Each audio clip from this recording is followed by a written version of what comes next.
Bike করে পিপ পিপ আর cycle করে টিরিং টিরিং। আর আমরা আজকে যাচ্ছি ক্যাটারিং।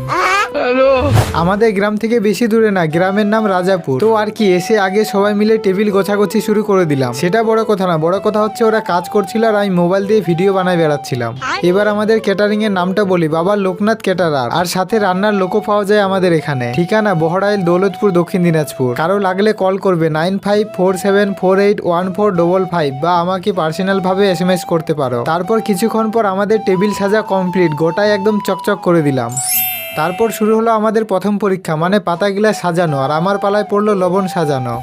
কাজের ফাঁকে ফাঁকে একটু চুলটা ঠিক করে নিচ্ছিলাম, কারণটা না বলাই ভালো। আমার অনেকগুলো জিএফ আছে তো, তারা শুনলে আবার খারাপ ভাববে। খাওয়া দাওয়ার শুরুর আগে আমরা সবাই গোমাই লাগাই নিলাম, যাকে ভদ্র ভাষায় মাস্ক বলে। সবাইকে দেখে মনে হচ্ছিল সব গরু ছাগলগুলো বিয়ে বাড়িতে চলে আসছে। এবার এটা লাগানোর কারণ বলবো, তোমরা তো সবাই জানো গরু ছাগলকে গোমায় লাগানো হয় যাতে লোকের ধান গম না খায়। সেই রকমই আমাদেরও অবস্থা। আর লোকেদের সেবা যত্ন করতে করতে আমার অবস্থা খারাপ, কারণ খাসির মাংসটা আমার ভাগে পড়েছিল।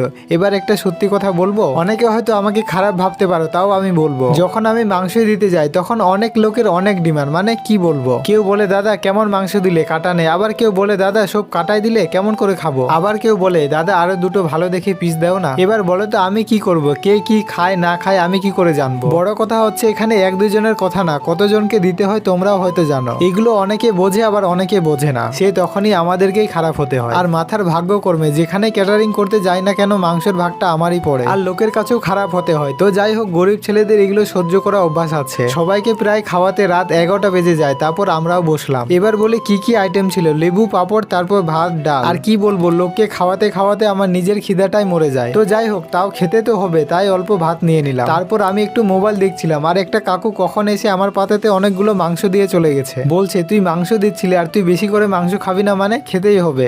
এবার কি করবো, এমনিতেও আমি বেশি মাংস খাই না, আবার পাশে বাড়ির মালিকটাও বসে আছে। একটু আগে বলে গেল যার যত লাগে খাবে, কিন্তু নষ্ট করবে না, না তো পাছাতে গুলি মেরে দিবে।